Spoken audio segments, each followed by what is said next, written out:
Hello, something a little bit different today.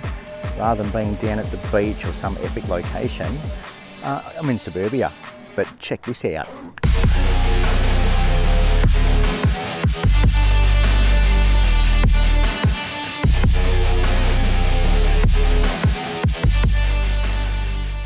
Okay, so today it's all about just getting out taking photos, and we're not at the beach this time, okay? I know a lot of people don't have the luxury of just heading down to the beach whenever they want to. So what I've done is I've just jumped on Google Maps, I've found a nice little lake. We're surrounded by houses, so we're in suburbia, but it's a parkland, and that's all you need to get some nice sunset photos, okay? Practice your aperture, practice your shutter speed. And then stick around the end, we'll do a bit of an edit as well, because we are going to have a very high dynamic range. Okay, we're shooting into the sun, so our foreground is going to be quite dark. All these trees that you'll see will be quite dark. Okay, so we're getting close to sunset now, and we're just going to try and incorporate some of this in my foreground. I think it looks quite nice. And eventually, once the sun goes down, we get into long exposure territory. It's going to be all about that water and some nice reflections. So we're almost at sunset. I'm going to stick with f/18. That'll give us a nice depth of field as well as our sun star. Okay, so we've still got a little bit of colour up there. So now I'm not worried about my foreground. I'm just going for a nice panorama. I'll use the reflections from the lake. And the sky's doing enough that we've got some nice colour up there, not including any foreground at all. Just the reflections, the houses, the trees, and it looks quite nice. So I might even do a bit of a pano, and we'll get up there as well. A little bit of a curl around here, which we might just crop that out and go for the panorama. But check out the sky, how good does that look? So even if you don't have access to a beach or you don't have any mountain ranges, get down to a local park. Get down to a local park that has a pond, a dam, anything that has some water, get some nice reflections, and put in an order for a sky like this, and you'll be just fine. Have a look at that sky, how nice is that? Okay, so just incorporating a little bit of everything, and I'm even going to, I've got my tripod set up over there, but I'm just going to include the little curl around the bank. Almost use this path as a bit of a leading line, to tell the truth, because now that the colour's going off that way, okay, and now just incorporating the path, incorporate the path into the shot. Okay, so the colour's all going off that way, so I'm just going to come back a little. And that's the advantage with a wide angle. Wide angle, you can just take in so much of the scene, and just focusing out there on infinity, focus out on the end.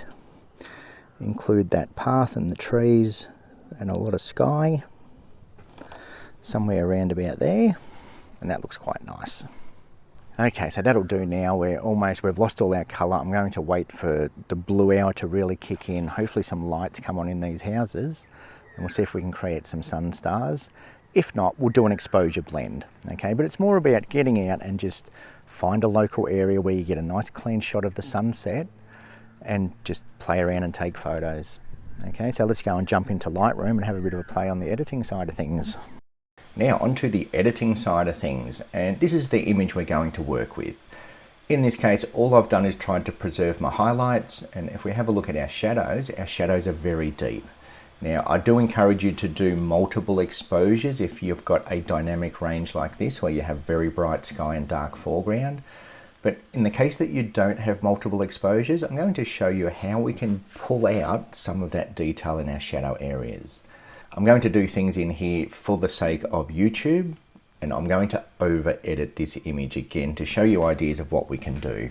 First thing I want to do is change our profile. Okay, so I just shoot in camera neutral. Now in this case, when you have dark images, sometimes the adaptive profile can work quite well. And in this case it has, it's worked really well. Normally I go with my Adobe Landscape, but in this case the adaptive color does work well. So give the adaptive color a try. It is very hit and miss. More often than not it is a miss, but in this case it's worked quite well. We've already started to pull out some detail from that shadow area. This image is all about the sky, and that's another thing that I will mention often, that every image is different. So just because I'm doing these edits on this image, it's not going to suit every image. Every image is different. They all need to be edited differently. This one is all about the skies and the reflection, so I'm not too concerned about my shadow areas. I just want to bring back a little bit of detail.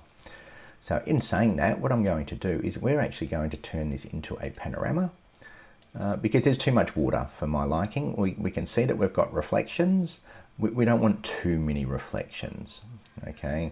I love that we've got angles as well. Everything's leading us in towards the middle, towards that sunset. So we've got the mountain range or the forest over to one side, and we've got the houses on the other side. Everything's leading us into the middle, which I'll do other videos on composition, but that was kind of what I was looking for in this case. We've got too much water in the shot, and I did plan it as a panorama when I took the shot. That was how I envisioned this image. So now we're looking good.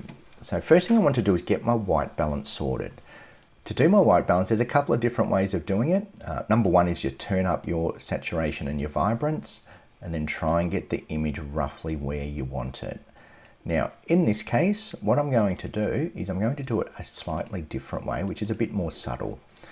What I'll do is bring my highlights all the way down, bring my shadows all the way up, and turn the contrast up to 100%. So now I'm just looking at my sky, and it is definitely too blue. So I'm just going to warm it up a little bit. I want to still keep those blue tones, but again, personal preference. You might want it nice and warm, you might want it nice and cool. I just trying to remember how I saw it, and somewhere around about there. So we still definitely had blue tones, we had some nice oranges. We also had quite a few purples in there too. So again, personal preference, somewhere around about there is roughly how I remember it. Now, if we just hold our Alt key, we can then reset all of those tones, and that will just preserve our white balance. So now that we've adjusted our white balance, hold the Alt key, reset our exposure, contrast, shadows, highlights. It'll reset all that, leave our white balance where it was.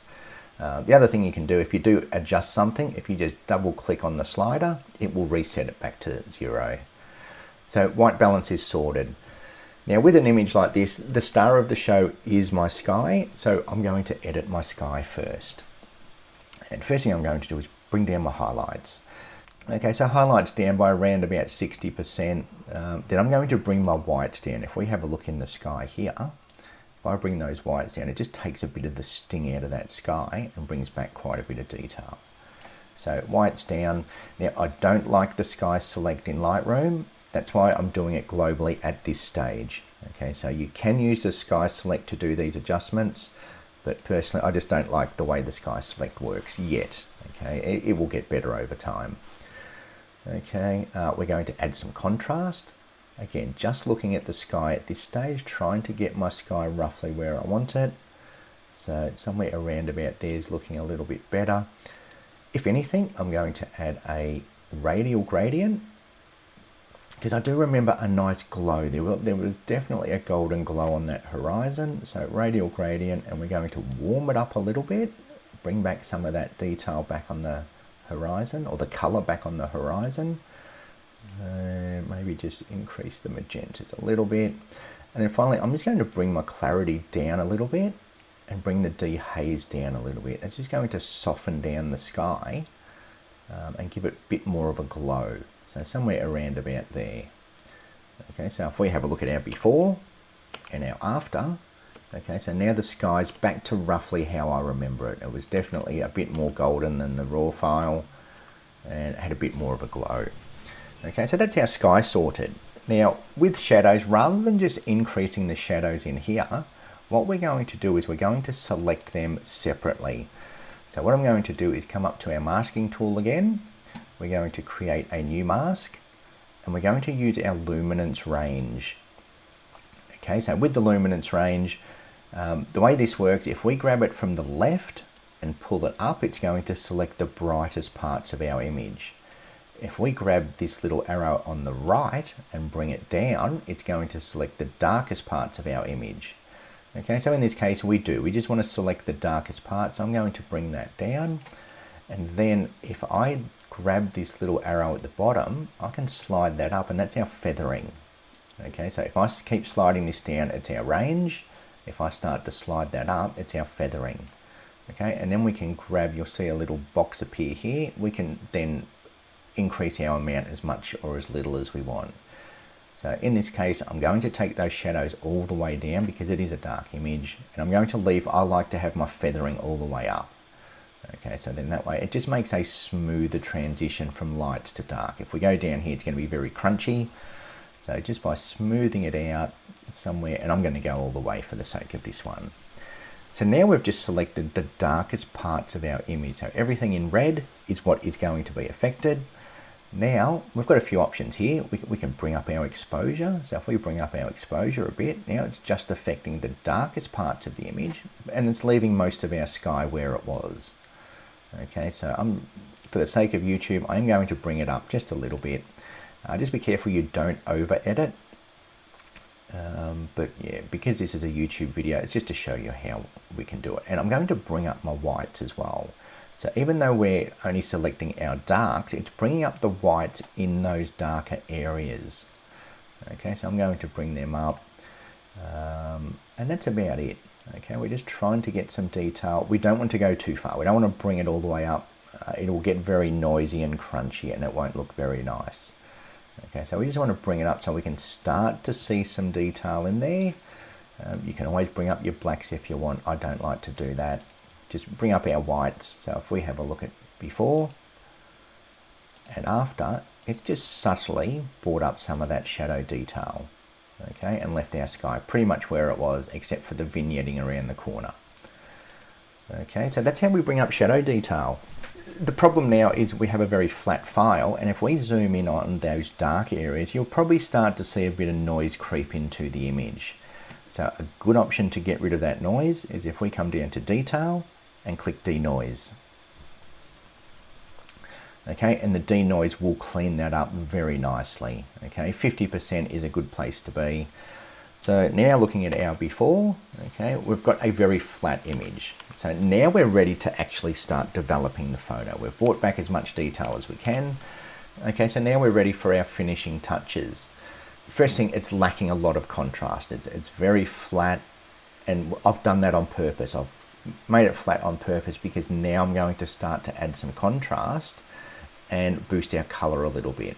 So if we come down to our tone curve, and what I'm going to do now with my clipping warnings on, I'm going to grab the top of the tone curve until I see these two little arrows and then just drag it across until the sky starts to blow out.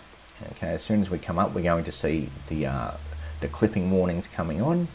So I'm going to kind of bring that up until it starts to look reasonably nice. I don't want to go too far and completely blow out that sky. And the same with our blacks. If we grab that down the bottom until we see our arrows, and we're going to drag that across as well. And again, once we go too far, we'll lose detail. Okay, so I'm just going to bring it over just a little bit. Again, I don't want too much of that shadow detail. I want more contrast than anything. And then finally, if we just add a little bit of an S-curve, that's going to boost our contrast even more. And add some vibrance. Okay, so that's where we started, that's where we're at. Okay, so detail in our shadows. Okay, so, and now look how much detail we've brought back into that shadow area. Okay, we've brought back quite, like we can literally see in the house. Not that I want to be seeing in the house, but we can see a lot more detail. We can see all those chairs on the decking. Just by using that luminance range and bringing up those shadow areas, we've got our image to a much nicer starting point. Okay, and from there, knock yourself out. Okay, you might want to bring your vibrance up, make it even more vibrant. Okay, you might want to bring your shadows up even more. Okay, so this is where the personal preference comes in. Get some of that shadow detail back, and don't be afraid to push it, but just watch that you don't push it too far and start introducing noise. So again, before and after. There's detail there that was never there before. Okay, that's it for this video. If you did like it, give it a thumbs up. Feel free to subscribe. I will be back out doing my Chasing the Award-winning image very soon. So for those that don't know, you will only see it in my live streams. I'm not making regular videos about it. During my live streams, I'm in the process of trying to create an award-winning image live. Okay, I've got to be able to capture it live. I'm going to show you exactly how hard it is to capture an award-winning image live. Okay, we can't just go out and take a photo that's going to be award-winning. So join the journey, and like I said, you'll only see that in my live stream. So subscribe, you'll get notified when I'm about to go live. And until my next live stream, that is it for this one, and hopefully I'll see you soon. And get a nice photo in the middle of the... So I'm going to get onto my tripod with the old bracket that I made, which nobody liked. Welcome to Hervey Bay. So that's my house there, that's where I live. The people in it at the moment don't know that, but that will be my house one day. Have lots of midgy spray. You want lots of midgy spray. And what I do, let me quickly switch over to video mode. Okay, so what I do is to... Oh, what's that doing? And then just change my shutter speed, which I can't do in this mode. We can't change that at all. Oh, I need to work out the video on this thing.